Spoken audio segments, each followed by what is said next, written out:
आपको बताते हैं कि साल के आखिरी चंद्र ग्रहण पर कौन सा महासंयोग बनने वाला है और इसे कहां कहां देखा जा सकेगा।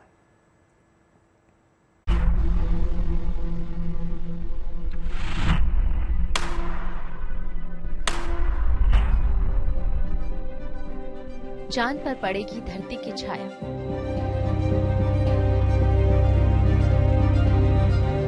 बदल जाएगी ग्रहों की काया।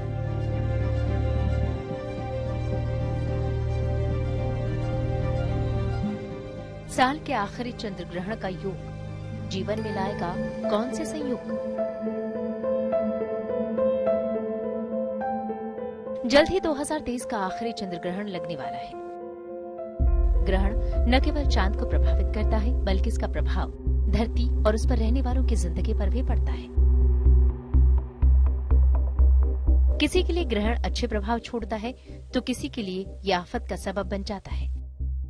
आपके जीवन पर चंद्र ग्रहण का क्या प्रभाव पड़ेगा, आपको बताएंगे, लेकिन उससे पहले जानते हैं कि ये चंद्र ग्रहण आखिर इतना महत्वपूर्ण क्यों है।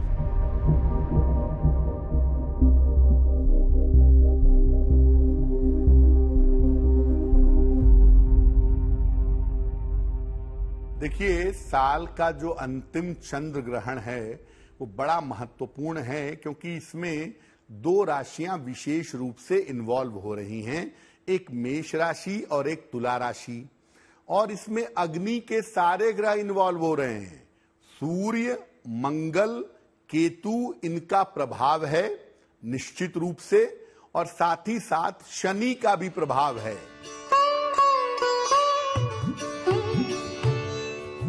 बता दें कि 28-29 अक्टूबर की रात को शरद पूर्णिमा है। ऐसे में खास बात ये भी है कि ये चंद्र ग्रहण शरद पूर्णिमा के मौके पर होने जा रहा है। पूरे 30 साल बाद शरद पूर्णिमा पर चंद्र ग्रहण का संयोग बन रहा है। माना जाता है कि शरद पूर्णिमा की रात को अमृत की वर्षा होती है। ज्योतिष के जानकारों के मुताबिक ये ग्रहण मेष राशि और अश्विनी नक्षत्र में लगेगा। साल का आखिरी चंद्र ग्रहण गजकेसरी योग में लगेगा।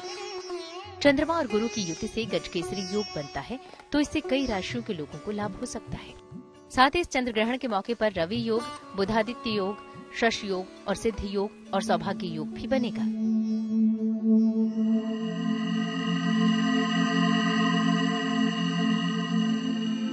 चंद्र ग्रहण 3 तरह के होते हैं: पूर्ण चंद्र ग्रहण, आंशिक और उपछाया। खंडग्रास चंद्र ग्रहण को आंशिक चंद्र ग्रहण भी कहा जाता है। जब पृथ्वी की छाया चंद्रमा के कुछ भाग पर पड़ती है तो इसे खंडग्रास यानी आंशिक चंद्र ग्रहण कहते हैं। 28 अक्टूबर की रात को खंडग्रास चंद्र ग्रहण ही लगने वाला है। 28 अक्टूबर की रात को 11:31 से ग्रहण की शुरुआत होगी। रात 1:44 पर ग्रहण अपनी पूर्णता पर होगा, यानी तब कैलेंडर में 29 तारीख हो जाएगी। इसके बाद सुबह 3:25 से 3:56 के बीच चंद्र ग्रहण खत्म होने का अनुमान है। बता दें कि हिंदू धर्म में शरद पूर्णिमा का खास महत्व माना जाता है। शरद पूर्णिमा से शरद ऋतु की शुरुआत होती है। कहते हैं कि शरद पूर्णिमा की रात को आसमान से अमृत की वर्षा होती है। इसी के चलते शरद पूर्णिमा की रात को खुले आसमान के नीचे खीर रखने की परंपरा है। लेकिन इस साल चंद्र ग्रहण की वजह से लोगों के मन में ये सवाल है कि इस शरद पूर्णिमा को खीर रखनी चाहिए या नहीं। देखिए, शरद पूर्णिमा जिस रात को है उसी रात को चंद्र ग्रहण है, तो जो ग्रहण का समय है उस समय में तो आप खीर नहीं रखेंगे। और बुद्धिमानी ये कहती है कि 11 बजे के आसपास ग्रहण शुरू होने वाला है, उसके पहले आप खीर बना लें। खीर में तुलसी के 2-4 पत्ते डाल करके खीर को सुरक्षित रख लें। जब ग्रहण 29 तारीख की अर्ली मॉर्निंग को या 28 अक्टूबर की लेट नाइट को 3:25 पर समाप्त हो जाए, उसके बाद आप इस खीर को चंद्रमा की रोशनी में रख सकते हैं और बाद में इसको प्रसाद के रूप में खा सकते हैं।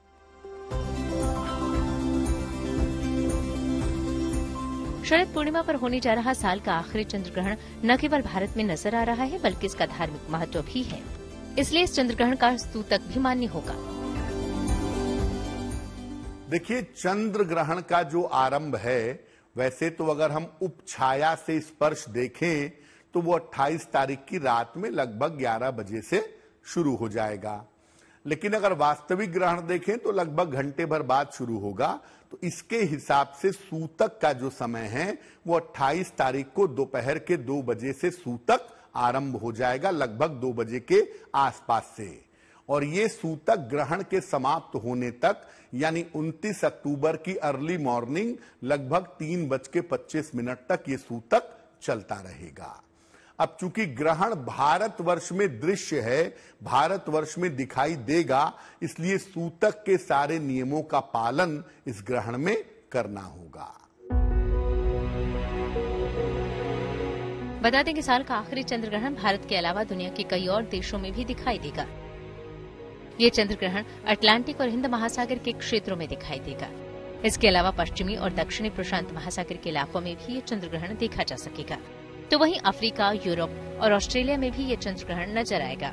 इसके अलावा दक्षिण अमेरिका के पूर्वी और उत्तरी भागों में भी इसे देखा जा सकेगा।